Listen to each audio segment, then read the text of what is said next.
context, and I suppose reflecting on especially the past decade, I would describe the decimation to our services as absolutely brutal. I work in mental health services, but I know across the NHS, our waiting lists are increasing rapidly. And I say that at a time when we had 2-year waits for psychological therapies and over a 6-month wait for routine assessments. And that was pre pandemic. And now we're facing in the field I work in, a mental health crisis. So if we try and think about where we are now, when we were there pre-pandemic, we're in quite a worrying place, really. We're regularly faced with the situation of struggling to find beds anywhere in the country, and that is often NHS or private. We simply can't find beds for our patients, and we're trying to care for people that are just living in increased levels of deprivation. But obviously the past year, well, a bit over a year now, is like nothing we've really experienced before.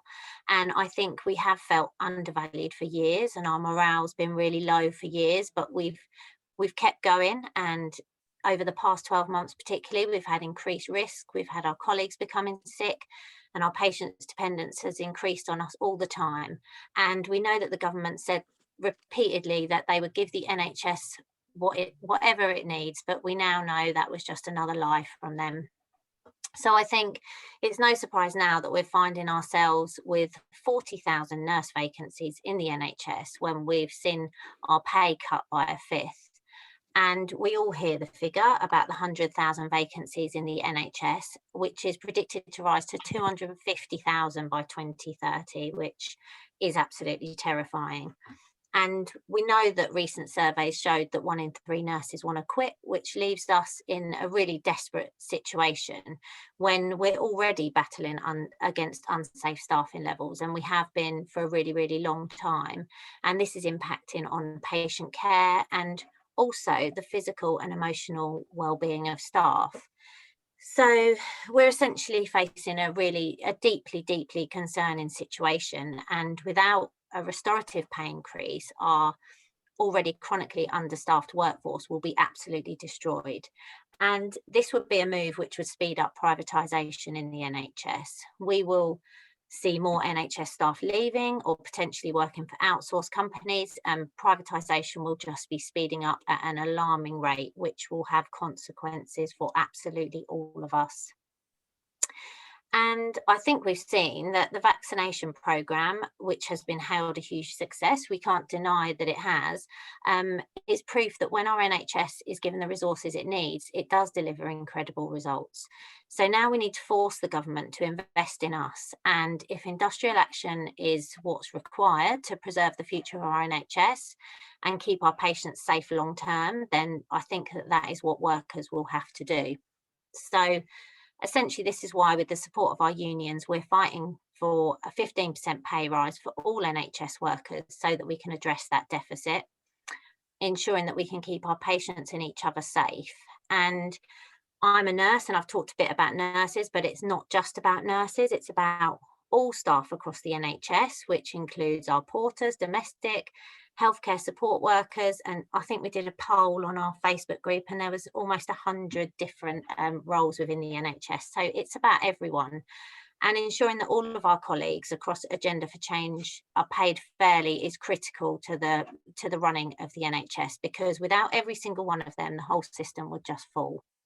So it really is time that this government begins to care for all of our carers. There is absolutely no justification for our skilled and experienced workforce to be working 40 plus hours a week and taking on second jobs just to make ends meet.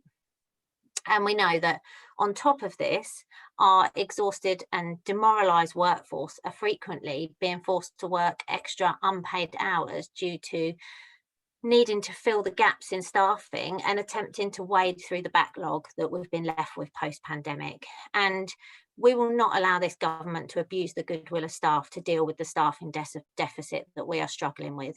Investment in staffing is about patient safety, and it's also about the health of our workforce. And as a woman and a nurse, I also do want to highlight the fact that this government's policy on NHS pay does disproportionately affect women, who make up 80% of our workforce. So here we have yet another Tory policy which is hitting the living standards of women workers hardest. And the exploitation of women is clear in the NHS. I think we have been gender stereotyped within our jobs with the narrative that we're doing our job because we care. And I think in turn, that demanding a restorative pay increase after a decade of cuts is in some way greedy. And we are saying that we do not accept this. And now we're in the situation, we know that we have the majority of the public on side, and we just need to keep building, mobilising and organising. So NHS workers, if whoever's watching this, please get active in the fight for fair pay. We don't have to accept an insulting 1% pay offer or 4% for our colleagues in Scotland, just like we don't have to accept our colleagues relying on food banks and being forced to buy their own PPE from eBay. So if you're an NHS worker, please engage with your union reps, talk to your colleagues, join social media groups, and just find the latest actions that you can and speak to people in your communities. Because we also need public support. It's not just about the NHS workers, but we need public action too. So that's why it's so great to be part of a meeting like this that's encouraging people to get behind us, because the NHS workers, we can't fight this alone, and our NHS was built through unity. So I think we all just need to pull together now so that we can all save it. Thank you very much. Thanks for having me on to speak. Thank you very much, Holly. It's a very powerful speech. I know you've had to do this pretty quickly because I know you've got a very important meeting coming up. So I'll let you get prepared for that, and I shall catch you later in the week. Thanks, Gary. Cheers. Welcome. Right. Without further ado, we have other speakers that are that are here and ready to speak for us. So now I'm going to ask Melanie Gale, who is a nurse in Scotland, and she's also part of the hashtag #ScotPay15 campaign. So if I'd like to ask you, Melanie, to speak to us, please. Hi, Gary. I'd like to say thank you very much for allowing me on. You can tell by my voice I'm Scottish, yes. So yeah, I've been a nurse for over 20 years now. Working in the NHS frontline, started my career as rheumatology, now in older people services I work in, and this past year has been a struggle and a half, especially to do with the fact with so many vacancies that we do have, the fact our patient safety, and also the fact to do with our pay. So for the past 10 years, as Holly quite rightly says, we've lost near enough 20% of our pay in the last 10 years. For somebody that's got a lot of experience that's on these work floors on frontline NHS, we're not seeing any of that coming back to us.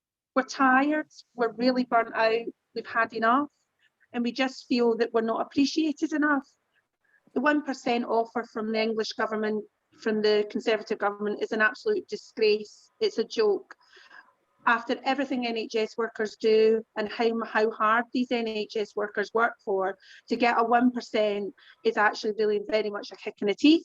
And it really doesn't show that our government actually supports our NHS.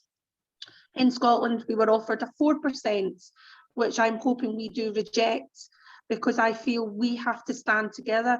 It doesn't matter where in the country that we work or where we live in the country. It matters we're NHS workers, and we have a right to stand together, and we have a right to support that. And it doesn't matter if we're Scottish, Welsh, English or Irish.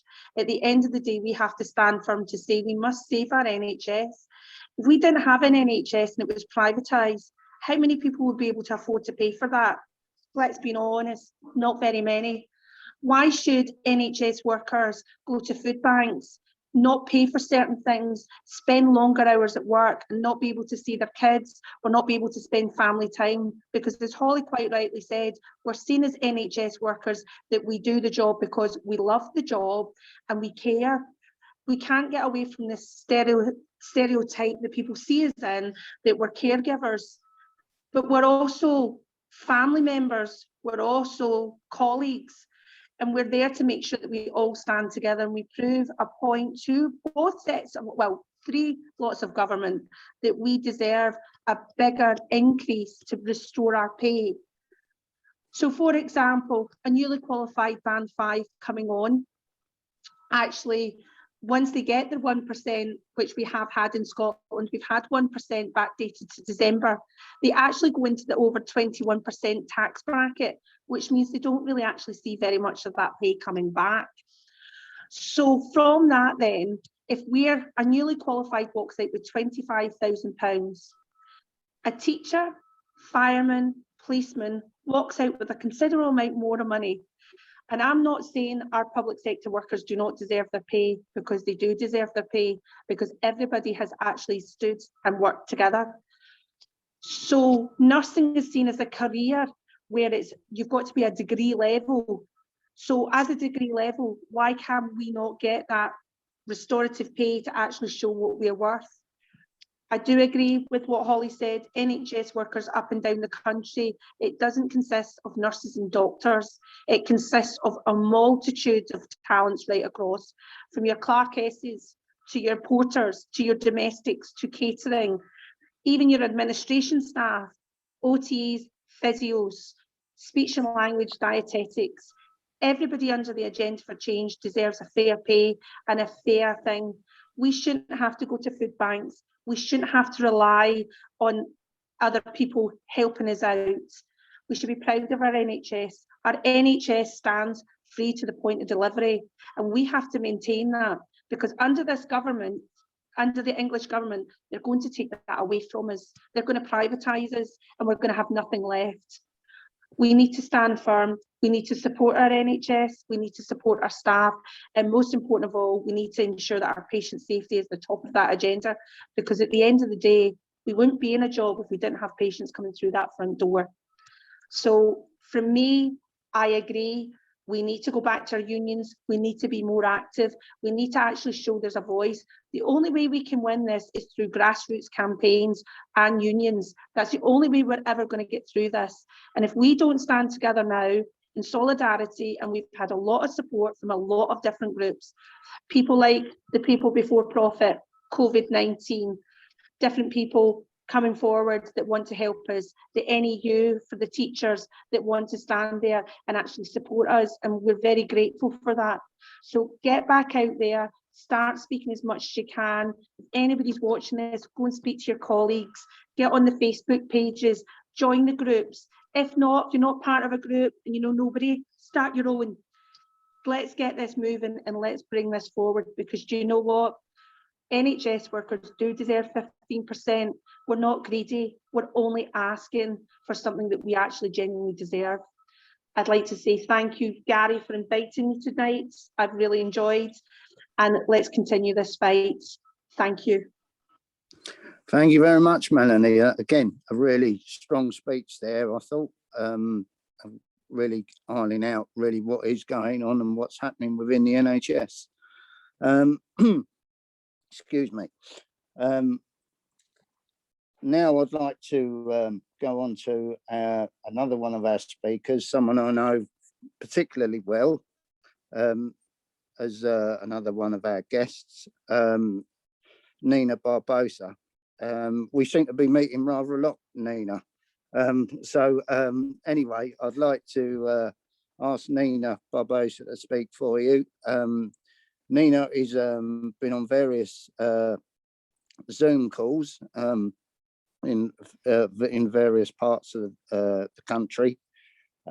She's also a nurse, and she's also part of the hashtag NHS Pay 15 campaign. So over to you, Nina. Thank you, Gary. It's only because you're such a great supporter of the campaign that we spend so much time together. So it's entirely to your credit. Thank you very much for inviting me to come along and speak today. I'm another health worker from a different part of the country. So I'm based in Birmingham. I'm actually also involved with the West Midlands People Before Profit group there. So it's also another way that we interlink. The intersections between things are great. So I don't want to repeat the things that Mel and Holly have already said You know, they've expressed a number of really strong and powerful points, and I think they've said that really well. So I'd rather not go over those things, but there's just a couple of things I want to emphasise. You'll hear a lot in the media about how certain elements of the NHS, particularly Band 5 nurses, have had a pay increase. And it's nonsense, but it's nonsense that's been spouted often enough that it gets passed around in some circles and is presented as truth.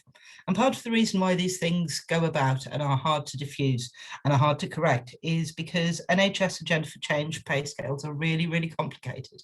They are numerous. We go from band 2, we don't start at band 1, they got rid of that for some reason, but we go from band 2 through to band 7. Then we have 4 different band 8s,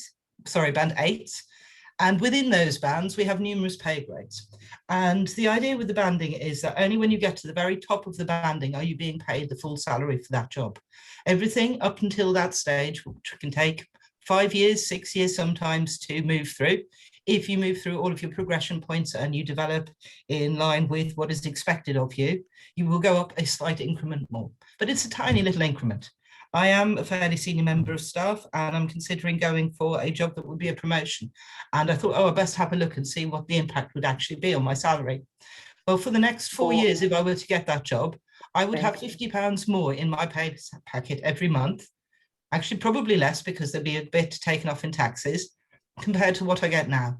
Only after I'd been in that job for 5 years would I then have £120 more in my pay packet.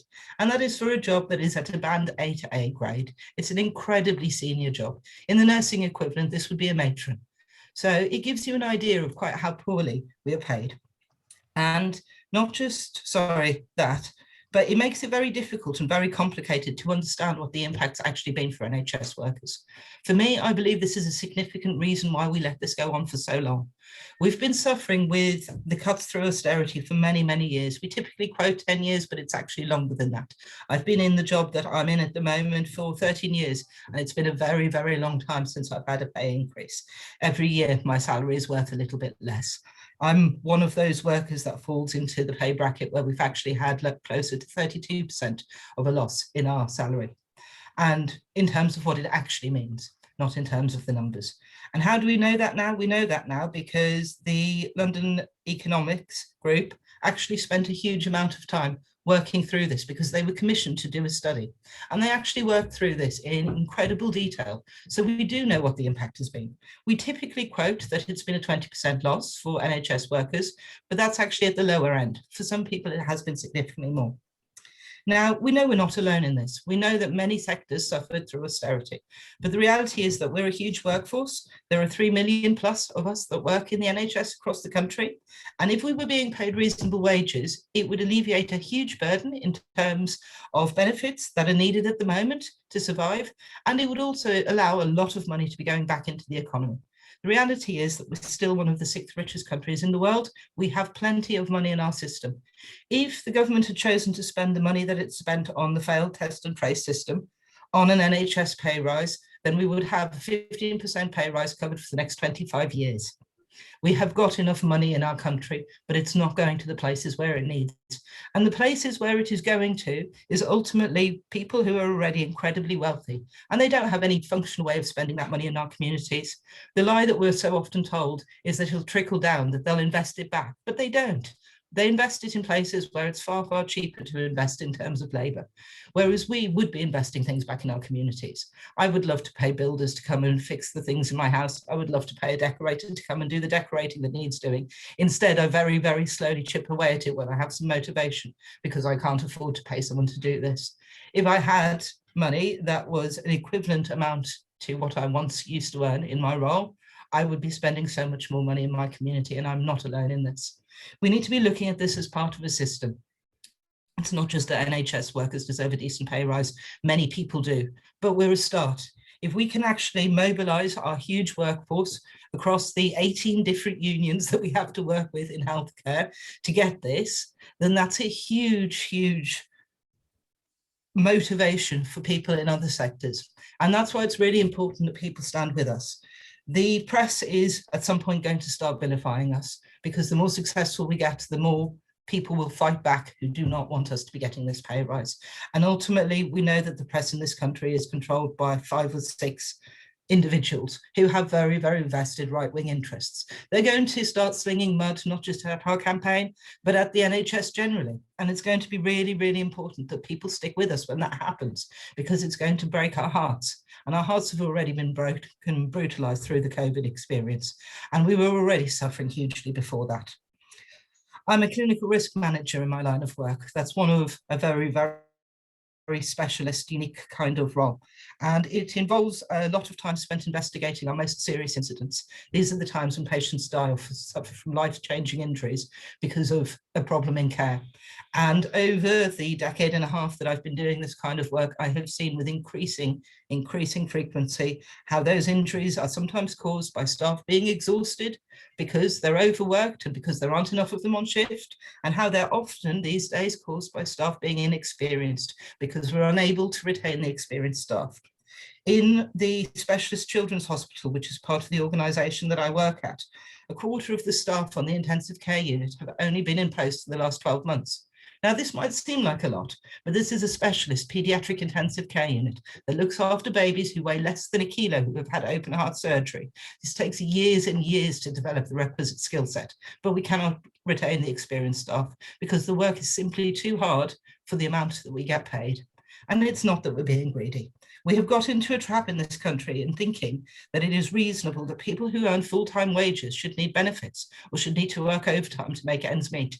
This is madness. People who earn full-time wages across all sectors should be able to survive and support their families on that, and not need benefits to top it up, and not need to have to work additional hours to be able to make sure that they can pay the bills or borrow regularly from friends and family in the hope that someday soon they'll be able to pay it back. I know many NHS workers who regularly make the decision to skip on meals because there simply isn't enough in their pay packet. And this is absolutely ridiculous, not just for the skill set and the experience that we have to do our works well, and not just for the impact that this has on patients, but it is simply ridiculous in any sector. We need to, as a country, start doing something about this. It's why I'm part of the NHS Says No campaign. We work hard with the unions, particularly, as you can see, in places like in Scotland. We work hard with the unions everywhere across the country to try and mobilise them and get them moving. But unfortunately, our union infrastructure is quite slow moving. It's taking an awful lot of work. And the reality is that most of the impact we have is through the grassroots organising that we've done. We've organised a number of successful demos, particularly the large nationwide demos we had last August, and we'll have some more of those hopefully coming up soon. We have asked for people to hold nationwide demos on the weekend, so on the 3rd of July, basically. It'll be the NHS's 73rd birthday on the 5th of July. And the reality is, if we keep going the way we are, we might not have an NHS to the 75th birthday, so we best really start celebrating what we have at the moment. But we've also done a lot of online events very successfully, particularly over the COVID period. The last event that we had was focused on helping staff to understand how they might go about striking. And we are this week having a celebration of what the NHS team looks like. So starting tomorrow, we'll be releasing very simple images of all sorts of different staff roles across the NHS on social media. And we'd ask you to look at them and share them so that people can really understand quite how diverse we are. And on Sunday, we will be having an online rally, which again, I'd encourage you to come along. We've asked staff from a number of different disciplines to talk about how things have changed in their profession since they started or over the last few years. And we'll also have a number of actions in the physical world across the country on the 12th of May. So in Birmingham, we'll be doing some work outside the Queen Elizabeth Hospital, engaging with staff there. And I've seen that someone posted in the chat that you've also got an event going on the 12th of May. That is sorry, Nina, I'm going to have to Shall I end? Ask you to close there. I'm sorry about that. No, that's no problem. I think I've covered all of the key points, so I'll end there. Thank you, Gary. Okay. Thank you very much for speaking anyway. Thank you. Right. After Nina, we have Martin Booth. Now, I must admit, I'm not very familiar with Martin, I must admit that, but I'm sure I will be over time. So I'd like to introduce Martin. He's a Unison member, and also he is the North Norfolk TUC representative as well. So over to you, Martin. Well, thanks very much, Gary, and Good evening, everyone, and thanks very much for inviting me to take part in this very important meeting. I'm very pleased to follow Holly and Melanie and Nina, who've made a very powerful case for why health workers need a proper pay rise. I'm a semi-retired health worker. As you can see, looking at me, I'm knocking on a bit, and I've spent all my life working in the NHS. I now work part-time as a receptionist at Cromer Hospital, which is a small hospital on the Norfolk coast. It's an outpost of the Norfolk and Norwich hospital. I'm a Unison representative at Cromer. As Gary said, I'm the secretary of the North Norfolk TUC. I'm also here speaking on behalf of the Norfolk and Norwich Acute Hospitals branch of Unison, to which I belong. As I said, Cromer is an outpost of Norfolk and Norwich. Most of our services actually closed down more or less when the pandemic hit. We've had quite a lot of our staff who've actually gone to Norfolk and Norwich to work there because the impact of the pandemic was so enormous on Norfolk and Norwich as it was on hospitals up and down the country. I was just looking at a news item from just 4 months ago before the meeting, saying how the army were being drafted in to help, because at that point in January, 1 in 6 staff at Norfolk and Norwich were off work, off sick or isolating. There were 250 COVID patients, about a quarter of the beds at least were full of COVID patients. The intensive care unit had 30 where it should have had 20 patients, had 30. People were absolutely run ragged. The pressure was absolutely enormous. And I'm proud to belong to a workforce which went and volunteered, went to step in. That's what the NHS is. That's what health workers do. Now, of course, we've had lots of appreciation and all the rest of it for that. But then considering what people have been through, people have died. Let's remember people like Australia Catalan, staff nurse at Norfolk and Norwich, looked after COVID patients, got COVID, she died. And there's many more like that. And I think we know that. That's the price that's been paid.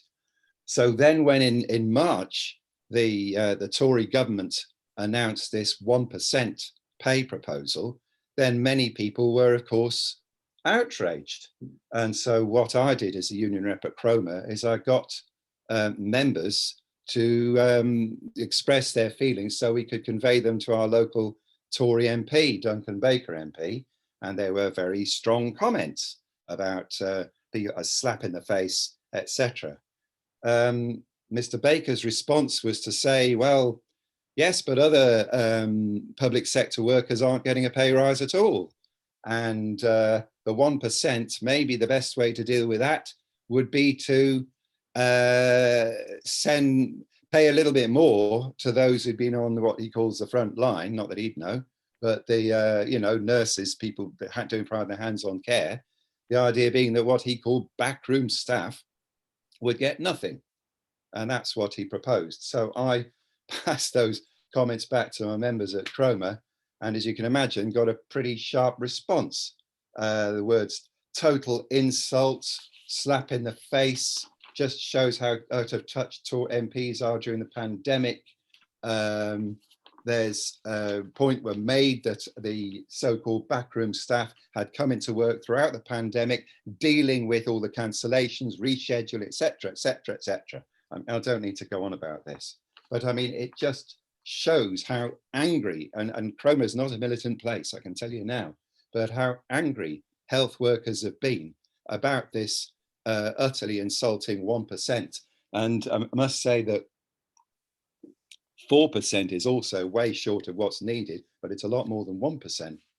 So I think that kind of pressure is important, but it's obviously, just a starting point.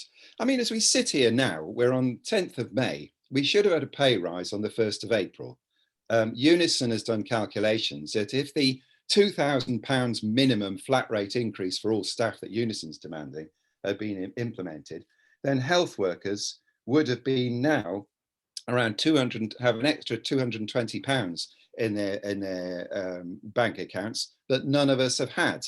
We're sitting here waiting for the pay review body to set the supposedly independent pay review body to say what we should be getting. And we've had nothing and we're hearing nothing. And I'm not aware of an awful lot of pressure being put on them to make an announcement and to cough up. But I think, you know, let's be under no illusions. The pay review body doesn't usually go against what the government wants, even though it has been pointed out by the employers that the government themselves budgeted for a 2% pay increase this year in their funding settlement for England. But they don't usually go beyond that. So, I mean, clearly, we are going to have to get ready for a fight. I think there's no doubt about that when the pay review body makes its report, which is expected any time now. And I think that, you know, the point has been made powerfully already that we're not going to get anywhere without a fight. It does mean industrial action. It means working and building the groundwork for that to happen, for health workers to take that action.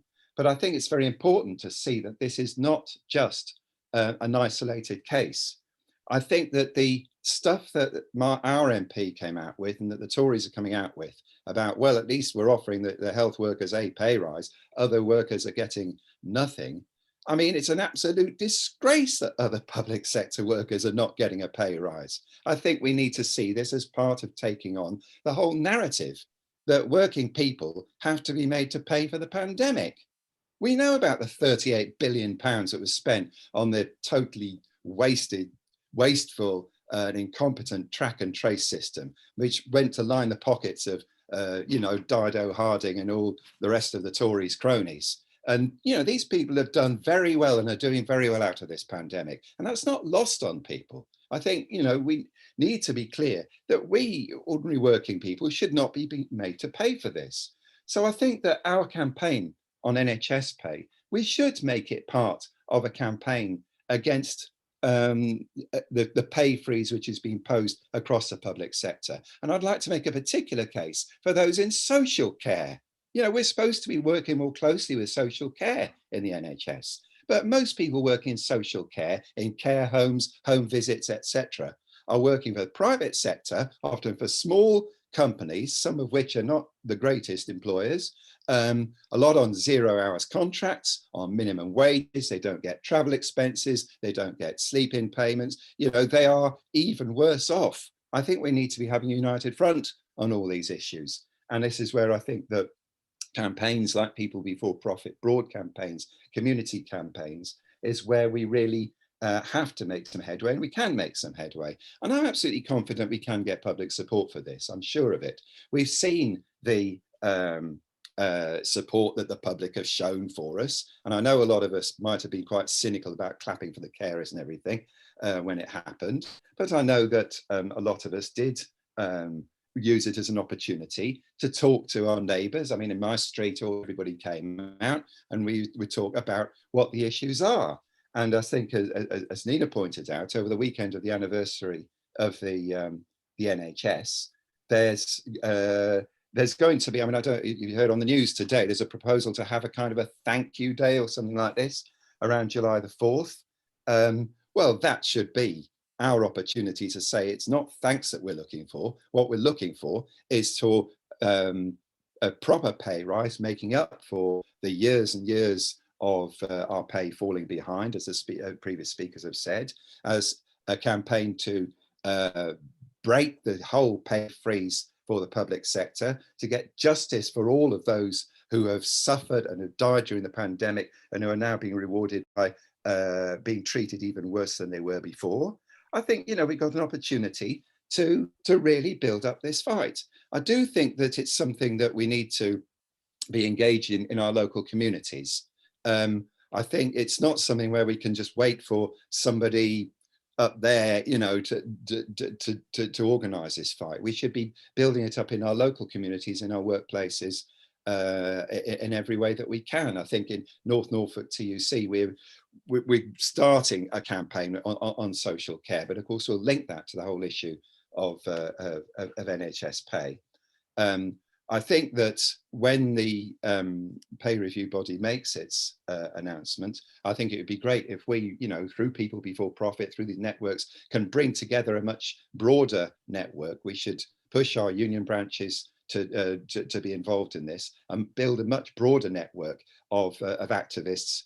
This is East Anglia, so in the Eastern region, to really build up support, organise events and actions. I know that some events are already taking place, of course, but I mean, but to really build up, to make this a massive campaign and to link it, as previous speakers have suggested, to the fight to defend the NHS itself.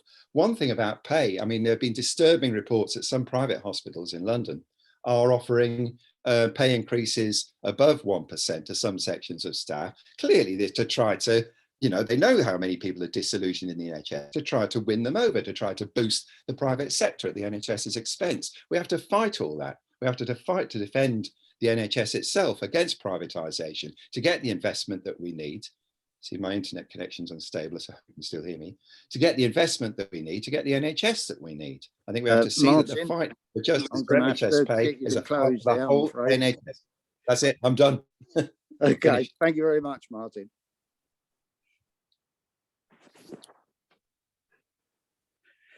Right, that is our speaker lineup completed. Now we are going to open the floor to question and answers for people. We have got 3 of the speakers that are staying, I believe. Unfortunately, Holly's had to go because of a very important meeting. So unfortunately, we haven't kept Holly, but we have got 3 speakers here. So we certainly can have, I can see one hand up already in the bottom there. So